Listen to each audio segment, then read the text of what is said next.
দ্রুত নির্বাচনের ব্যবস্থা না করলে ফ্যাসিবাদের প্রেতাত্মারা সচিবালয়ে অগ্নিকাণ্ডের চেয়েও ভয়ানক ঘটনা ঘটাতে পারে বলে জানিয়েছেন বিএনপি চেয়ারপারসনের উপদেষ্টা জয়নুল আবদিন ফারুক।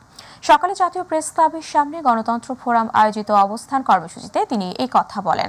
শেখ হাসিনা ১৬ বছরে কত হাজার কোটি টাকা লুটপাট করেছেন তার শ্বেতপত্র প্রকাশের দাবিও জানান এই বিএনপি নেতা।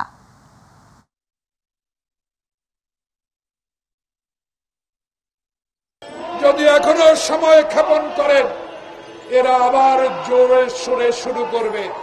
এদেরকে মুখ বন্ধ করে দেন, আইনের আওতায় নিয়ে আসেন। তাই আজকে এই গণতন্ত্র ফোরামের এই সভা থেকে আহ্বান জানাবো, বাংলাদেশে আপনার সম্মান অনেক, আপনার গুরু দায়িত্ব অনেক। দয়া করে আপনার সহবন্ধুরা যেন আর এরকম মুখ রোচক কথা বলে জনগণের মধ্যে অশান্তি সৃষ্টি না করে। অনতিবিলম্বে নির্বাচন দিন।